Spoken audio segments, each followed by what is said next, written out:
Welcome to the 2014 AFL Riverina TV show. I'm your host for this year, Simon Anderson. It's shaping up to be a very exciting year in the OAMPS, Farah and Riverina football leagues. Our guest for show one is Temora coach Mark Kruger. Mark, welcome to the show. Thanks, Simon. Thanks for having me on. Mate, you guys looking to go back to back this year, going for 3 in a row. You must be very proud of the performance of the Temora Football Club over the past 2 seasons. Yeah, very proud.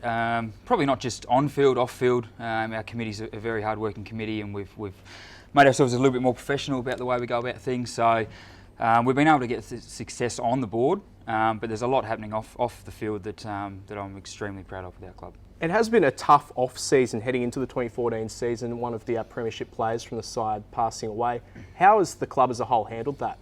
Yeah, look, our first concern was to make sure we looked after the players, which we did, and supporters, and also to be there for Matt's family. So, yeah, we spent a lot of time together when it first sort of happened, and then when the footy seasons come around, I reckon it gave the players a bit of an out to sort of try and move on as best as we could. So we haven't been really using it as motivation or anything like that. I think we've just been simply paying our respect to Matt by going out and doing what we think we can do best. Now, coming up to the first round, there's a couple of players that have moved on to different clubs and whatnot. Yep. How are you sort of, I guess, filling those gaps? Yeah, look, we've lost, I think we lost 7 out of last year's premiership side, and none of them would have been other clubs. I think we had 4 retirements, a couple have stopped playing, and Jake Barrett obviously got drafted to GWS. Combine that with sort of 4 suspended blokes come round 1, and then I think we'll have about 2 injuries round 1. So we should be about 12 or 13 short of last year's premiership side, which most sides would probably struggle to fill that. We're really excited. We're in a lucky position where we've only recruited 1, so the other 11 will come in-house. So there'll be juniors that'll come up, and there'll be reserves players from last year. So we're really lucky that the players are going to fill the void of players who have been in the system for a couple of years.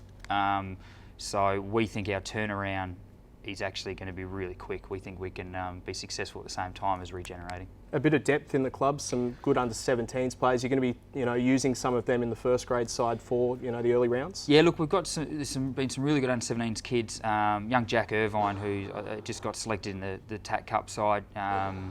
He's shown enough in the pre-season games that he'll probably be in line for selection round 1. And there's probably a group of 17s kids that have stepped out of 17s, into senior footy this year, Daniel Leary and Angus McRae and these types. So combine that with 4 or 5 reserves players last year who would probably play seniors in any other side. So we think depth-wise we're in a really good position. It must be a hard thing to, I guess, keep the side motivated after going these 2 premierships in a row. Have you changed anything during the pre-season to keep that motivation going?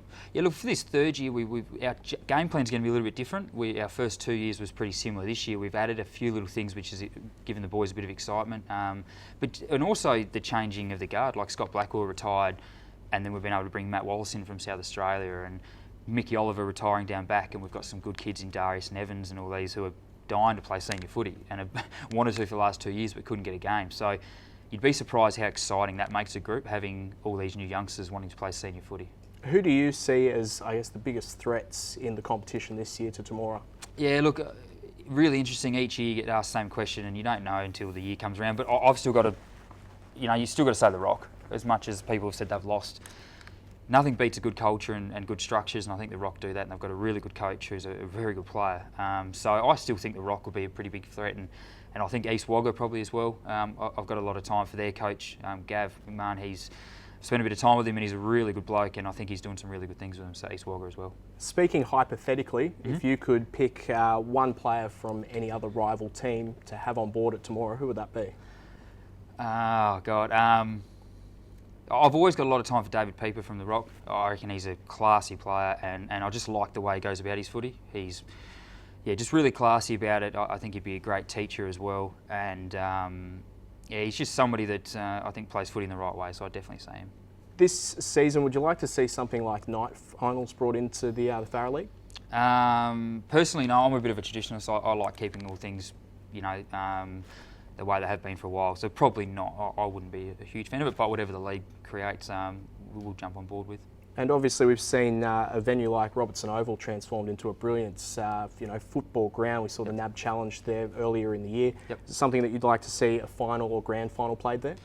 I'd love to. Yeah, I'd love to. In saying that, Mar Oval, we played there 5 times and won 5. So we're pretty happy with that. We'll stay there. If the league keeps playing it there, we're more than happy. So I think we're just blessed to be able to go and play at an oval like Mar Oval even. So if the opportunity to come up for Robinson Oval, yeah, we'd definitely put our hands up. A bit of a fortress there for you. Now, what would you say is one of the biggest issue facing local football in the Riverina?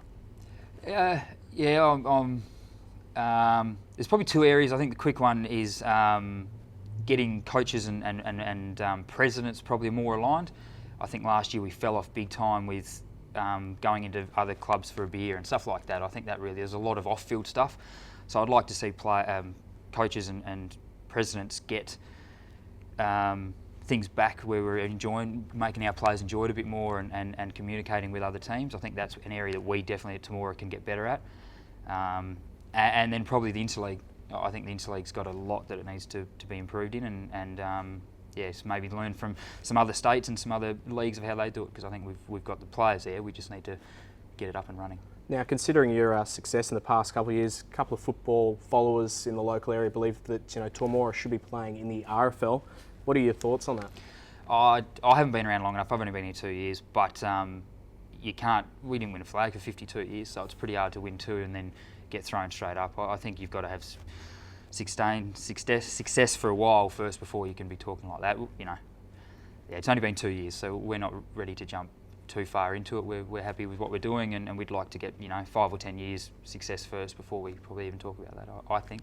Well, 2 years and 2 premierships, you're obviously doing quite well. Yep.